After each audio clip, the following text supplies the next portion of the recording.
From the Samson Production Studios in the heart of Hazleton, Pennsylvania, it's your News 13. Brought to you by SSPTV and the Standard Speaker. Well, a misunderstanding about the 911 center response to a shooting will lead to better communication. That 911 response, our top story on News 13 for this Tuesday. Good evening, everybody. Thank you so much for joining us. I'm Kathy Bazinski. In the wake of a shooting on Diamond Avenue, there had been reports that neighbors had called Luzerne County 911 repeatedly, but nobody answered for nearly a half hour. But the county says those calls were never made. Christina Papa got the story straight from county officials today.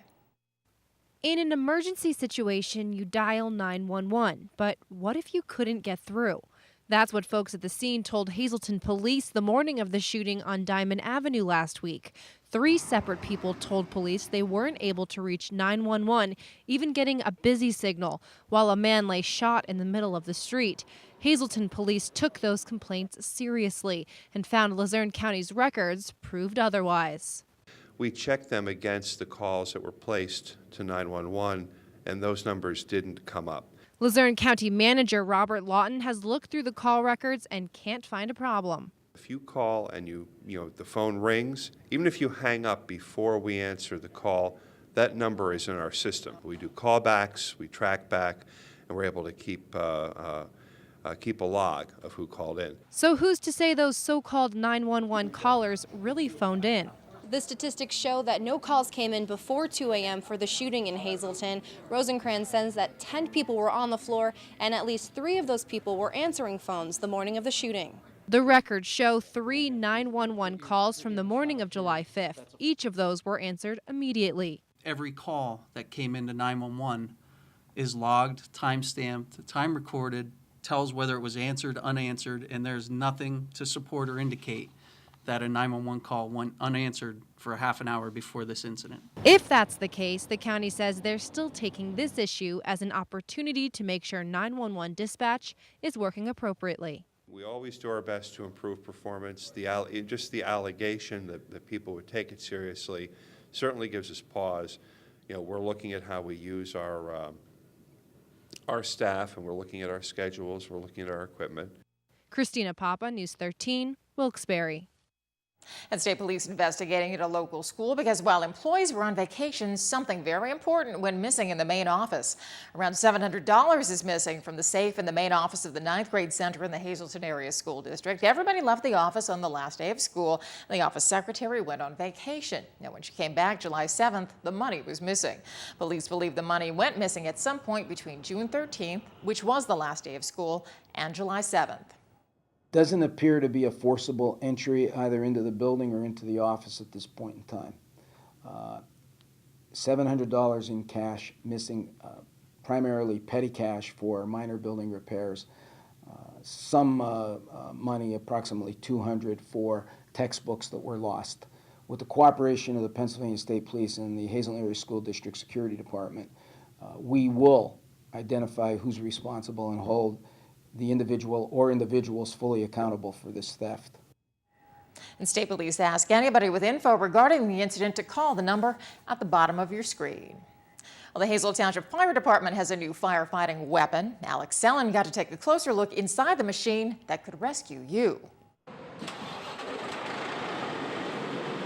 It's the newest member of the Hazle Township Fire and Rescue, making it the 12th truck in commission for the volunteer squad. Chief Scott Costician with Hazle Township Fire and Rescue says it's a big improvement from the old truck. The 2014 KME Kovatch rescue truck doesn't only include more storage space, but more safety features for the crew as well. All of our highways in Hazle Township are up to 65 miles an hour with the interstates, and all of our other main arteries coming into Hazleton are all 35 and 45 miles an hour. So, one of the biggest goals was to design it so that we kept firefighter safety in mind when they're performing a rescue of a vehicle. But it didn't come without a price. The monster rescue machine came with a price tag of $606,000. The Firemen's Relief Association, community funding, and state grants all go toward paying off the loan, which has already been backed by the township's supervisors. There's a lot of safety features, there's side airbags. The company has plans to sell its 2001 Mack KME rescue truck for nearly $200,000 to supplement the costs of the new truck. Since the department's last rescue vehicle purchase in 2001, there's been huge advances, not only in technology, but also in safety. They even have airbags in them now. Take it firsthand from me. This thing is awesome. This truck has nearly 1,000 tools, gadgets, and other uses. And to put to rest worries about how frequently the truck will be used. Yesterday we had 2 automobile accidents it responded on. There was a fatal accident up on 924 a couple days ago that it responded on. So I mean, average, you're talking anywhere from 7 to 15 times a week, depending on types of calls. Regardless of what the price of the new truck is, the safety of both firefighters and those they serve comes first. As far as the chief is concerned, he's got one word for it. It's awesome. Alex Sellen, News 13, Hazle Township. Well, pools all across the country and in our area are facing a lifeguard shortage. That means some have to cut hours or maybe even close. But as Matthew Petrillo tells us, Pottsville trying a new approach to staff summer swimming spots. The JFK pool in Pottsville has 25 lifeguards this summer. That's 5 less than last year. The pool manager fears they could soon have a shortage. So this week, its certified lifeguards are kicking off for the second-year junior lifeguard training camp. For the kids this age, it's really important that they know how to start saving themselves, because at this age, most parents leave them at a pool alone. And it's also trying to help prevent drowning, because if there's even just one kid that knows what they're doing, it can help the rest of them. Retaining lifeguards is difficult because the job is only seasonal.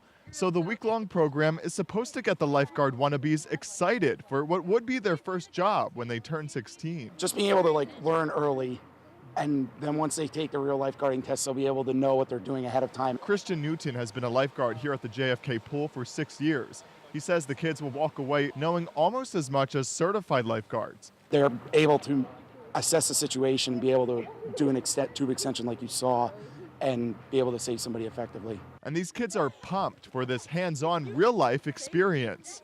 I want to learn how to save lives. Now, these young protectors of the pool aren't just taught how to save lives. They're also taught the laws of the land, like no running on the deck, no diving in shallow water, and am I missing anything, guys? Yeah. That's my mic! And no roughhousing. But if an emergency does happen, these kids will know what to do. We learned a lot of reaching assist, walking assist. Like how to save people out of the water if anybody else is drowning. Different things that range from first aid to caring for themselves, and it also includes some physical fitness aspects. The camp costs $30, and upon Friday's graduation, the 9 participants will receive T-shirts. Matthew Petrillo, News 13, Pottsville. And you knew he was going to end up in the pool, didn't you? Well, still ahead on News 13, the storms continue to roll on through, but definitely some sunshine on the horizon. We'll tell you about it in News 13 weather.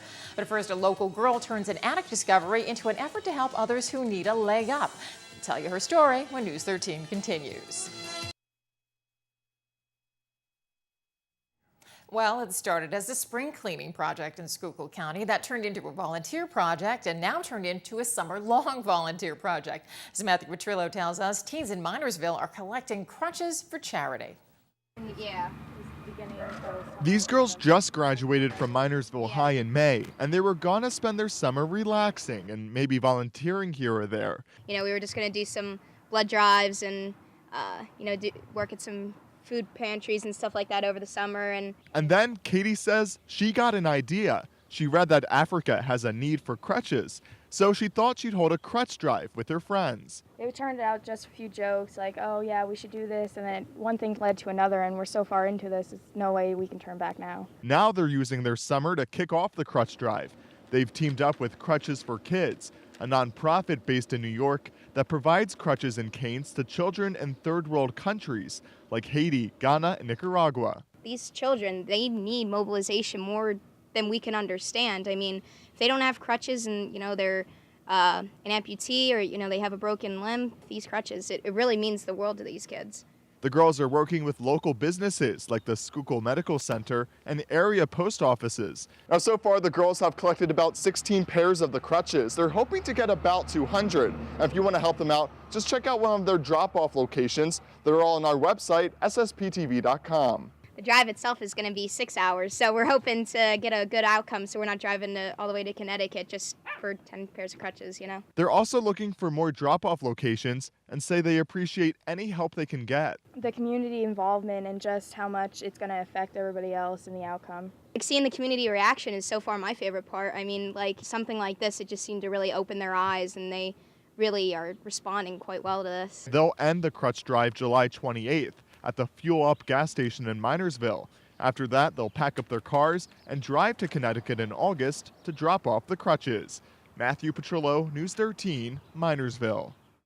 What a great project. Time now for our first look at regional weather from the National Weather Service. Checking the radar. Here you go, another afternoon of pop-up storms, and some could produce some heavy rainfall at times, and they're going to continue right through the evening. Tonight's creative condition is all about some big raindrops with sun breaking through after the storm. It's by Jaslyn Romero, a student at Valley Elementary. And let's take a look at News 13 weather from the National Weather Service for Greater Hazleton. For tonight, a chance of showers and thunderstorms right into the overnight, low around 65. Then for Wednesday, mostly cloudy, a chance of, guess what, showers and thunderstorms, a high near 77. Those chance of showers and thunderstorms right through the night with a low down to 66. And heading to Schuylkill County for tonight, chance of showers and thunderstorms, low around 67. And for Wednesday, cloudy, slight chance of showers and thunderstorms, a high near 82. Those showers and thunderstorms are likely through the evening and into the overnight with a low around 68 degrees. Well, it's been quite a journey for a Monroe County woman with some ties to Greater Hazleton. She's had an international experience as a reality show cast member. Stephanie Gorney finally caught up with her when she was back in the area. Meet Andrea, a stay-at-home mom and now a contestant on the new reality show competition, 72 Hours. She has been trying many new things over the past few months and figured that being on national television would get her out of her element. I decided to do 72 hours, honestly, because I was in the middle of a midlife crisis. Not even kidding.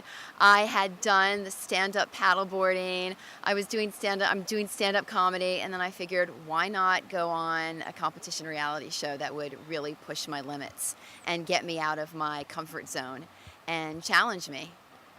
The competition forced Andrea to work in an environment that she was unfamiliar with, as well as with a team full of strangers. 72 Hours is a reality competition show, and it takes 3 teams of 3 strangers and drops them in the middle of the wilderness. And you have 72 hours to find a briefcase filled with $100,000. Andrea had very little time to prepare for the show and found out just a few weeks before the competition that she would be dropped off in the Alps of New Zealand. Some of the things we saw in the Alps were treacherous mountains, huge mountains, snow, rain, and then on the flip side, you would get warm weather. It would change on a dime. I mean, Mother Nature was wicked. She really was. And we never knew what to expect. So the big question is whether or not Andrea's team won the competition and walked away with a briefcase full of money. So I can't let you know which team won. There's a blue team, a red team, and a green team. But if you tune in next Friday night at 10:30 on TNT, July 12th, you can find out who won the $100,000. Whether or not Andrea won or lost, she is just grateful that she had this opportunity of a lifetime and hopes to inspire others by what she has done. Stephanie Gorney, News 13, Monroe County. Speaking of winners, let's check the winning midday lottery numbers. Good luck if you play. The Daily, 426. Big 4, 2387. Quinto, 69534. And the Treasure Hunt, 1351723. Hope you won. Good evening, everyone, and here's tonight's Talk of the Town report. First tonight, the twice-weekly Shenandoah Open-Air Downtown Farm Market is underway and will continue from 8 a.m. to noon Tuesdays and Fridays through November. Additional farmers are welcome to participate. For more info, please call 570-462-2734. And finally, Survivors After Suicide Support Group hold their meetings every second and fourth Thursday of each month. The meetings are held at the West Hazleton Borough Building from 6 to 7:30 p.m. For more information, please call 570-455-9902. That's tonight's Talk of the Town. News 13 would like to send sincere condolences to the family and friends of these recently departed. Jean Louise Keston of Plains Township. Memorial is Thursday at 2:30 p.m. from the Hazle Chapel of the Cropton Hughes Funeral Home. Friends may call Thursday beginning at 2 p.m. Leona Ann Yutko of Linden, New Jersey. Funeral is Friday at 10 a.m. from the Harmon Funeral Home. Friends may call Thursday from 7 to 9 p.m. Patricia A. Lloyd of Whitehaven. Memorial service will be Wednesday at 7:30 p.m. in the St. Luke's Lutheran Church. Friends may call from 6 to 7:30. The David D. Jarrett Funeral Home is in charge of arrangements. Robert Ulanowski of Drums. Funeral will be held Saturday at 10 a.m. in the St. John Bosco Church. Friends may call Saturday from 9 to 10 a.m. The Harmon Funeral Home is assisting the family. Barbara Salko, formerly of Tresco, the McHugh Wilczek Funeral Home will announce complete arrangements. And Patricia N. Reel of Drums. Arrangements will be announced by the Harmon Funeral Home. Tonight's obituaries have been brought to you by the Smilax Floral Shop located on 15th Street in Hazleton. For delivery to all local funeral homes, call 570-454-0111. And by Doves of White, serving Schuylkill and surrounding counties, call 570-205-1597. SSPTV Sports on News 13 with Fred Barletta Jr.